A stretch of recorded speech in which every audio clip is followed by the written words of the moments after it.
Selamat pagi, Bapak Ibu Saudara yang dikasihi Tuhan Yesus Kristus. Kembali lagi dalam acara kita Sarapan Rohani, makanan yang sesungguhnya bagi hati kita semua.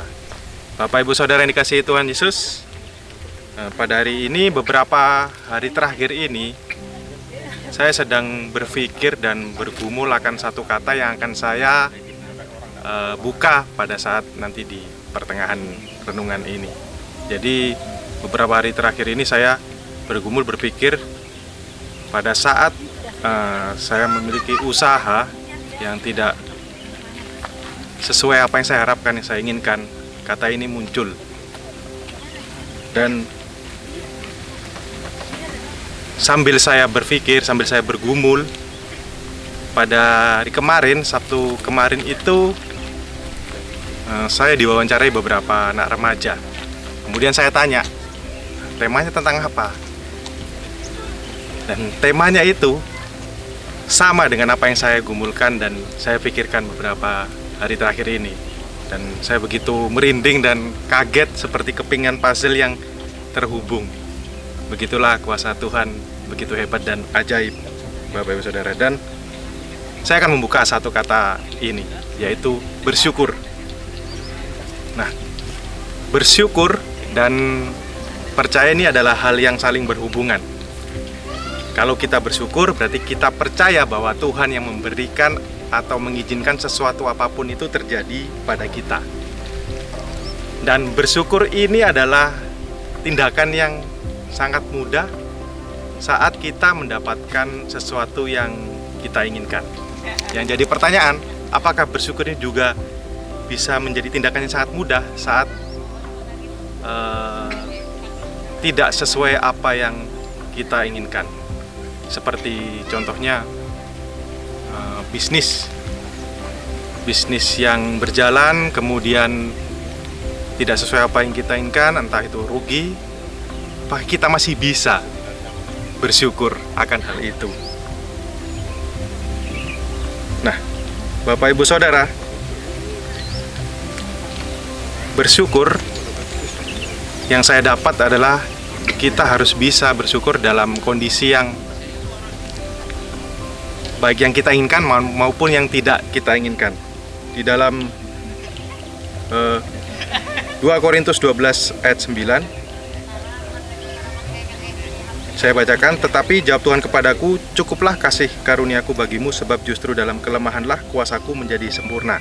Sebab itu terlebih suka aku bermegah atas kelemahanku, supaya kuasa Kristus turun menaungi aku. Jadi dalam saat kita bersyukur, apalagi tidak pada kondisi yang tidak sesuai kita inginkan, maka di situ kan kita merasa galau, kita merasa berpikir, oh kenapa hal ini yang terjadi? Kok bukan apa yang aku inginkan terjadi? Nah, di situ kita harus segera sadar dan kita harus kembali lagi kepada Tuhan sebagai segala sumber dalam kehidupan kita. Kita minta sama Tuhan. Karena Paulus mengatakan di 2 Korintus 12 ayat 9 yang saya bicarakan tadi, yang saya bacakan tadi, bahwa di dalam kelemahanlah kuasa Yesus menjadi sempurna. Jadi Bapak Ibu Saudara, dalam kelemahan kita, maka kuasa Yesus itu akan bekerja secara maksimal dan secara sempurna. Dan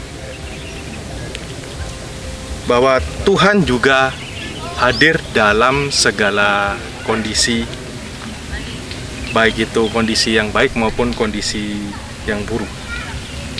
Saya beri contoh saat kita bersyukur dalam kondisi yang tidak kita inginkan, seperti kita berjalan, kita menjalankan suatu usaha misalnya, kemudian usaha itu mengalami hal yang tidak kita inginkan ataupun rugi, maka kita akan merasa sedih, kecewa, dan Tuhan tidak akan mencegah hal itu.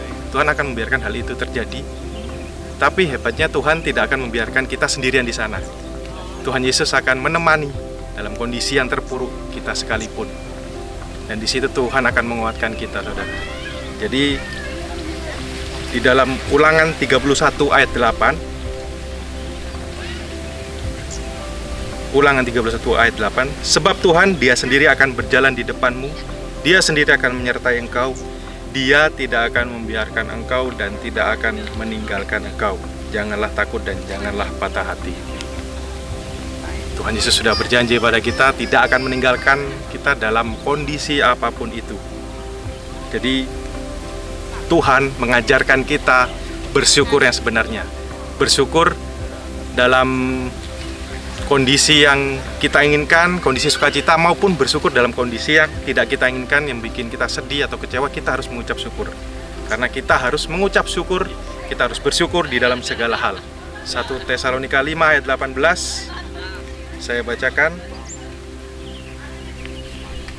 Mengucap syukurlah dalam segala hal, sebab itulah yang dikehendaki Allah di dalam Kristus Yesus bagi kamu.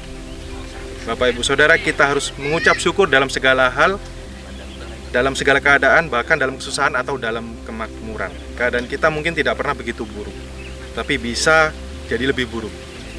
Dan kita diberi banyak kesempatan untuk menyampaikan keluhan kita dengan rendah hati kepada Allah. Jadi kita tidak akan pernah bisa mempunyai alasan apa saja untuk mengeluhkan Allah. Dan selalu mempunyai banyak alasan untuk memuji Dia dan mengucap syukur kepadanya.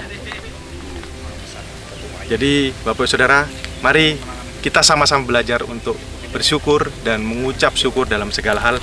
Karena Tuhan Yesus tidak akan pernah meninggalkan kita. Tuhan Yesus akan setia mendampingi kita, menyertai kita dalam kondisi saat apa yang kita harapkan terjadi maupun apa yang tidak kita harapkan. Apa yang kita harapkan itu tidak terjadi. Tuhan ada di situ. Tuhan ada di dalam segala kondisi kehidupan kita.